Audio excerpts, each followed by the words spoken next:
ओम श्रीमद् वाल्मीकि रामायणे अरण्यकांडे 12 सर्गः। श्री राम आदि का अगस्त्य के आश्रम में प्रवेश, अतिथि सत्कार तथा मुनि की ओर से उन्हें दिव्य अस्त्र शस्त्रों की प्राप्ति। सप्रविश्याश्रम पदम लक्ष्मणो रघवानुजः अगस्त्य शिष्यमासाद्य वाक्यमेतदुवाचः। श्री रामचंद्र जी के छोटे भाई लक्ष्मण ने आश्रम में प्रवेश करके अगस्त्य जी के शिष्य से भेंट की और उनसे ये बात कही। राजा दाशरथो नाम ज्येष्ठस्तस्य सुतो बली राम प्राप्तो मुनिम द्रष्टुम भार्यया सह सीतया। मुने, अयोध्या में जो दशरथ नाम से प्रसिद्ध राजा थे, उन्हीं के ज्येष्ठ पुत्र महाबली श्री रामचंद्र जी अपनी पत्नी सीता के साथ महर्षि का दर्शन करने के लिए आए हैं। लक्ष्मणो नाम तस्याहं भ्राता त्ववरजो हितः अनुकूलश्च भक्तश्च यदि हिते श्रोत्रमागतः। मैं उनका छोटा भाई, हितैषी और अनुकूल चलने वाला भक्त हूँ। मेरा नाम लक्ष्मण है। संभव है यह नाम कभी आपके कानों में पड़ा हो। ते वयं वनमत्युग्रं प्रविष्टा पितृशासनात् द्रष्टुमिच्छामहे सर्वे भगवन्तं निवेद्यताम्। हम सब लोग पिता की आज्ञा से इस अत्यंत भयंकर वन में आए हैं और भगवान अगस्त्य मुनि का दर्शन करना चाहते हैं। आप उनसे समाचार निवेदन कीजिए। तस्य तद्वचनं श्रुत्वा लक्ष्मणस्य तपोधनः तथेत्युक्त्वा निशरणं प्रविवेश निवेदितुम्। लक्ष्मण की यह बात सुनकर उन तपोधन ने बहुत अच्छा कहकर महर्षि को समाचार देने के लिए अग्निशाला में प्रवेश किया। सप्रविश्य मुनिश्रेष्ठं तपसा दुष्प्रदर्शनं कृताञ्जलिरुवाचेदं रामागमनं मञ्जसा यथोक्तं लक्ष्मणेनैव शिष्योऽगस्त्यस्य सम्मतः। अग्निशाला में प्रवेश करके अगस्त्य के उस प्रिय शिष्य ने, जो अपनी तपस्या के प्रभाव से दूसरे के लिए दुर्जेय थे, उन मुनिश्रेष्ठ अगस्त्य के पास हाथ जोड़कर लक्ष्मण के कथनानुसार उन्हें श्री रामचंद्र जी के आगमन का समाचार शीघ्रतापूर्वक यूँ सुनाया। पुत्रौ दशस्येमो रामो लक्ष्मण एव च प्रविष्टा वा श्रम पदं सीतया सह भार्यया द्रष्टुं भवन्त मायातौ शुश्रूषार्थ मरिन्दमौ यदत्रानन्तरं तत्त्वा माज्ञापयितुमर्हसि। महामुने, राजा दशरथ के ये दो पुत्र श्री राम और लक्ष्मण आश्रम में पधारे हैं। श्री राम अपनी धर्म पत्नी सीता के साथ हैं। वे दोनों शत्रु दमन वीर आपकी सेवा के उद्देश्य से आपका दर्शन करने के लिए आए हैं। अब इस विषय में जो कुछ कहना या करना हो, इसके लिए आप मुझे आज्ञा दें। ततः शिष्यादुपश्रुत्य प्राप्तं रामं स लक्ष्मणं वैदेहीं च महाभागामिदं वचनमब्रवीत्। शिष्य से लक्ष्मण सहित श्री राम और महाभागा विदेह नंदिनी सीता के शुभागमन का समाचार सुनकर महर्षि ने इस प्रकार कहा। दिष्टया रामश्चिरस्याद्य द्रष्टुं मां समुपागतः मनसा काङ्क्षितं हास्य मयाप्यागमनं प्रति गम्यतां सत्कृतो राम स भार्य सह लक्ष्मणः प्रवेश्यतां समीपं मे किमसौ न प्रवेशितः। सौभाग्य की बात है कि आज चिरकाल के बाद श्री रामचंद्र जी स्वयं ही मुझसे मिलने के लिए आ गए हैं। मेरे मन में भी बहुत दिनों से अभिलाषा थी कि वे एक बार मेरे आश्रम पर पधारते।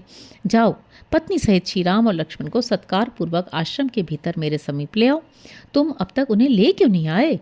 एव मुक्तस्तु मुनिना धर्मज्ञेन महात्मना अभिवाद्याब्रवीच्छिष्यस्तथेति नियतांजलि। धर्मज्ञ महात्मा अगस्त्य मुनि के ऐसा कहने पर शिष्य ने हाथ जोड़कर उन्हें प्रणाम किया और कहा, बहुत अच्छा, मैं अभी ले आता हूँ। तदा निष्क्रम्य संभ्रांत शिष्यो लक्ष्मणं ब्रवीत् कोसौ रामो मुनिं द्रष्टुमेतु प्रविशतु स्वयं। इसके बाद वह शिष्य आश्रम से निकलकर शीघ्रतापूर्वक लक्ष्मण के पास आ गया और बोला, श्री रामचंद्र जी कौन है? वे स्वयं आश्रम में प्रवेश करें और मुनि का दर्शन करने के लिए यहाँ चलें। ततो गत्वाश्रमपदं शिष्येण सह लक्ष्मणः दर्शयामास काकुत्सं सीतां च जनकात्मजां। तब लक्ष्मण ने शिष्य के साथ आश्रम के द्वार पर जाकर उसे श्री रामचंद्र जी तथा जनक किशोरी श्री सीता का दर्शन कराया। तं शिष्यः प्रशितं वाक्यं अगस्त्य वचनं ब्रुवन् प्रावेशयत् यथा न्यायं सत्कारार्हं सुसत्कृतम्। शिष्य ने बड़ी विनय के साथ महर्षि अगस्त्य की कही हुई बातें वहां दोहराई और जो सत्कार के योग्य थे उन श्री राम का यथोचित रीति से भली भांति सत्कार करके वह उन्हें आश्रम में ले गया। प्रविवेश ततो राम सीतया सह लक्ष्मणः प्रशांत हरिणा कीर्णम् आश्रमं ह्यावलोकयन् स तत्र ब्रह्मण स्थानम् अग्ने स्थानं तथैव च। उस समय श्री राम ने लक्ष्मण और सीता के साथ आश्रम में प्रवेश किया। वह आश्रम शांत भाव से रहने वाले हरिणों से भरा हुआ था। आश्रम की शोभा देखते हुए उन्होंने वहां ब्रह्मा जी का स्थान और अग्निदेव का स्थान देखा। विष्णु स्थानम महेंद्रस्य स्थानम चैव विवस्वतः सोमस्थानम भगस्थानम स्थानम कौबेरमेव च धातुर्विधातु स्थानं च वायोः स्थानं तथैव च स्थानं च पाशहस्तस्य वरुणस्य महात्मनः स्थानं तथैव गायत्रा वसूनां स्थानमेव च स्थानं च नागराजस्य गरुडस्थानमेव च कार्तिकेयस्य च स्थानं धर्मस्थानं च पश्यति। फिर क्रमशः भगवान विष्णु महेंद्र सूर्य चंद्रमा भग कुबेर धाता विधाता वायु पाशधारी महात्मा वरुण गायत्री वसु नागराज अनंत गरुड़ कार्तिकेय तथा धर्मराज के पृथक पृथक स्थान का निरीक्षण किया। ततः शिष्य परिवृतो मुनिरप्यभिनिष्य निष्पतत् तं ददर्शाग्रतो रामो मुनीनां दीप्ततेजसाम् अब्रवीद् वचनं वीरो लक्ष्मणं लक्ष्मीवर्धनम्। इतने ही में मुनिवर अगस्त्य भी शिष्यों से घिरे हुए अग्निशाला से बाहर निकले। वीर श्री राम ने मुनियों के आगे आगे आते हुए उद्दीत तेजस्वी अगस्त्य जी का दर्शन किया और अपनी शोभा का विस्तार करने वाले लक्ष्मण से इस प्रकार कहा। बहिर्लक्ष्मण निष्क्रामत्य गस्तो भगवान ऋषिः औदार्येणावगच्छामि निधानं तपसामिमम्। लक्ष्मण, भगवान अगस्त्य मुनि आश्रम से बाहर निकल रहे हैं। वे तपस्या के निधि हैं। इनके विशिष्ट तेज के आधिक्य से मुझे पता चला है कि अगस्त्य जी हैं। एवं मुक्त्वा महाबाहुर्गस्त्यं सूर्यवर्चसं जग्राहापततस्तस्य पादौ च रघुनंदनः। सूर्यतुल्य तेजस्वी महर्षि अगस्त्य के विषय में ऐसा कहकर महाबाहु रघुनंदन ने सामने से आते हुए उन मुनीश्वर के दोनों पैर पकड़ लिए। अभिवाद्य तु धर्मात्मा तस्थौ राम कृतांजलि सीतया सह वैदेह्या तदा राम स लक्ष्मणः। जिनमें योगियों का मन रमण करता है अथवा जो भक्तों को आनंद प्रदान करने वाले हैं, वे धर्मात्मा श्री राम उस समय विदेह कुमारी सीता और लक्ष्मण के साथ महर्षि के चरणों में प्रणाम करके हाथ जोड़कर खड़े हो गए। प्रतिगृह्य च काकुत्स्थमर्चयित्वा सनोदकैः कुशल प्रश्न मुक्त्वा च आस्यतामिति सोब्रवीत्। महर्षि ने भगवान श्री राम को हृदय से लगाया और आसन तथा जल देकर उनका आतिथ्य सत्कार किया। फिर कुशल समाचार पूछकर उन्हें बैठने को कहा। अग्निम हुत्वा प्रदार्यार्घ्यमतिथीन् प्रतिपूज्य च वानप्रस्थेन धर्मेण स तेषां भोजनं ददौ। अगस्त्य जी ने पहले अग्नि में आहुति दी, फिर वानप्रस्थ धर्म के अनुसार अर्घ्य दे अतिथियों को भली भांति पूजन करने के लिए उनको भोजन दिया। प्रथमं चोपविश्याथ धर्मज्ञो मुनिपुंगवः उवाच राममासीनं प्राञ्जलिं धर्वकोविदम् अग्निं हुत्वा प्रदार्यार्घ्यमतिथिं प्रतिपूजयेत् अन्यथा खलु काकुत्स्थ तपस्वी समुदाचरन् दुस्साक्षीव परे लोके स्वानि मांसानि भक्षयेत्। धर्म के ज्ञाता मुनिवर अगस्त्य जी पहले स्वयं बैठे, फिर धर्मज्ञ श्री रामचंद्र जी हाथ जोड़कर आसन पर विराजमान हुए। इसके बाद महर्षि ने उनसे कहा, काकुत्स्थ वानप्रस्थ को चाहिए कि वह पहले अग्नि को आहुति दे, तदनंतर अर्घ्य देकर अतिथि का पूजन करे। जो तपस्वी इसके विपरीत आचरण करता है उसे झूठी गवाही देने वाले की भांति परलोक में अपने ही शरीर का मांस खाना पड़ता है। राजा सर्वस्य लोकस्य धर्मचारी महारथ पूजनीयश्च मान्यश्च भवान प्राप्त प्रियातिथि। आप संपूर्ण लोक के राजा महारथी और धर्म का आचरण करने वाले हैं तथा मेरे प्रिय अतिथि के रूप में इस आश्रम पर पधारे हैं, अतएव आप हम लोगों के माननीय एवं पूजनीय हैं।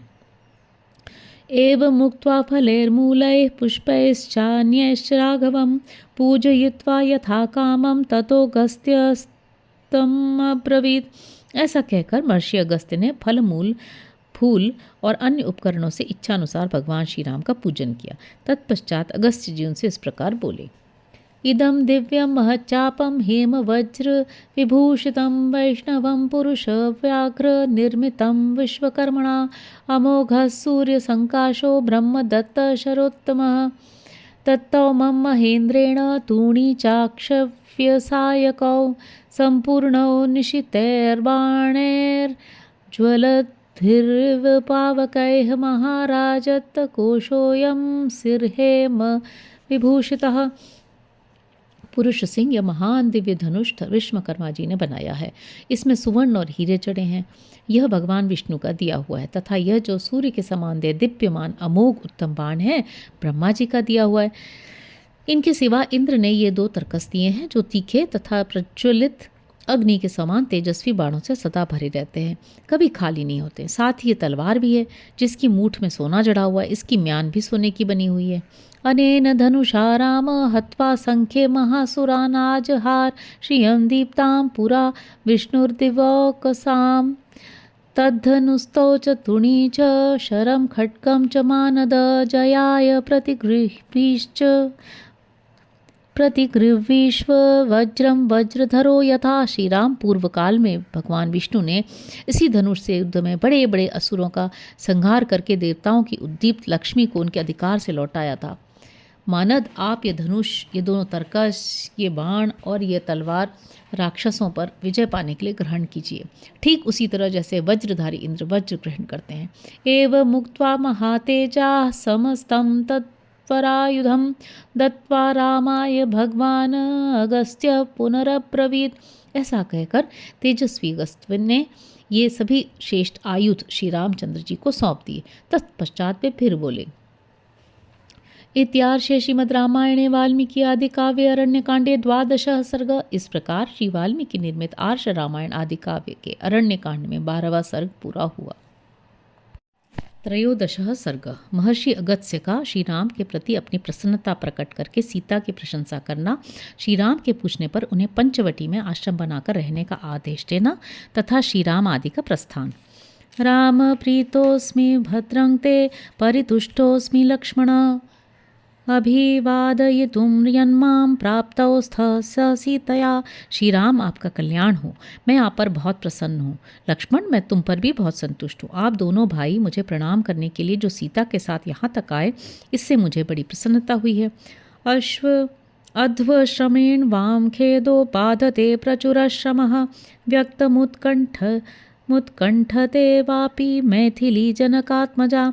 रास्ता चलने के परिश्रम से आप लोगों को बहुत थकावट हुई है। इसके कारण जो कष्ट हुआ है वह आप दोनों को पीड़ा दे रहा होगा।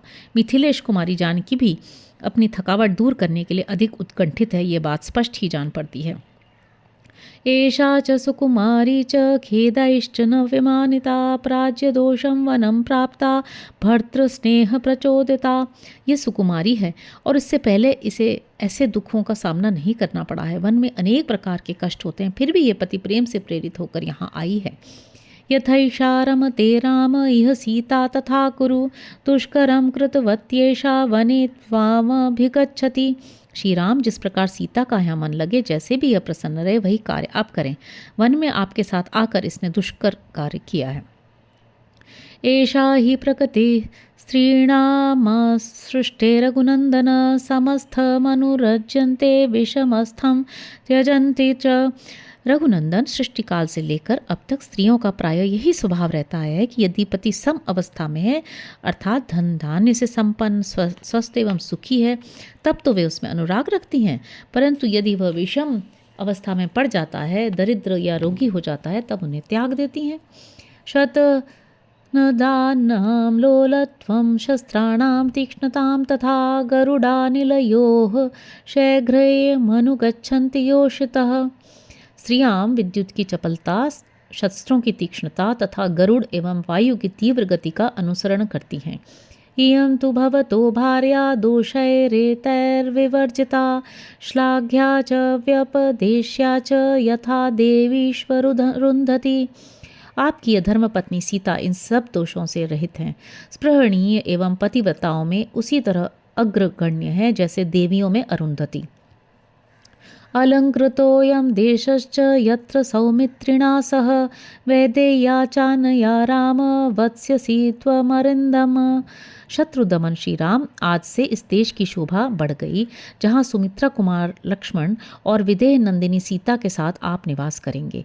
एव मुक्तस्तु मुनिना राघव सयतांजलिः उवाच पर्षिशतं वाक्यं ऋषिं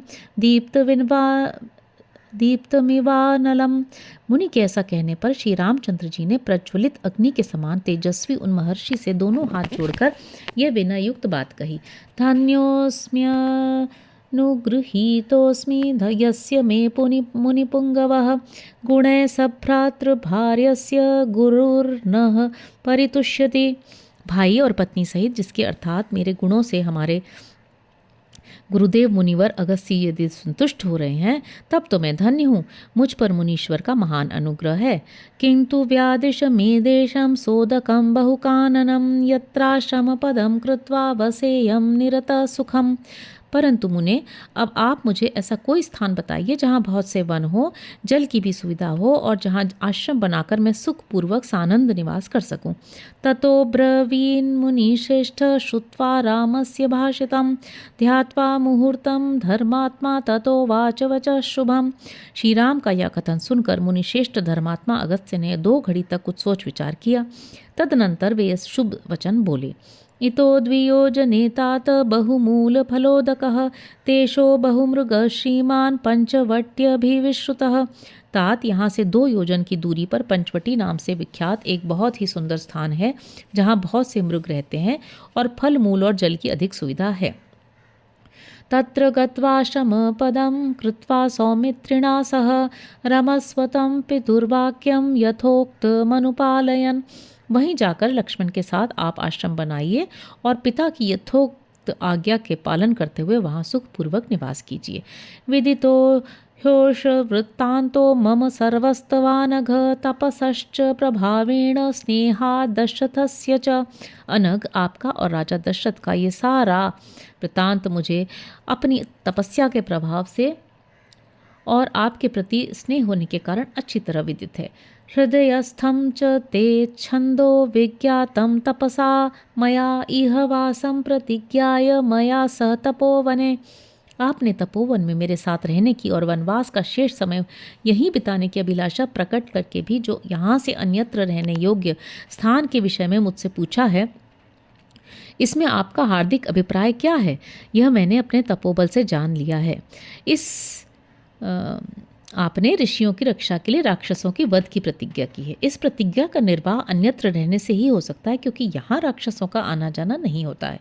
अतश्च त्वामहं ब्रूमि गच्छ पंचवटीमिति सहि रम्यो वनोद्येशो मैथिली तत्र रंस्यते। इसलिए मैं आपसे कहता हूँ कि पंचवटी में जाइए, वहाँ की वनस्थली बड़ी ही रमणीय है। वहाँ मिथिलेश कुमारी सीता आनंद पूर्वक सब ओर विचरेंगी।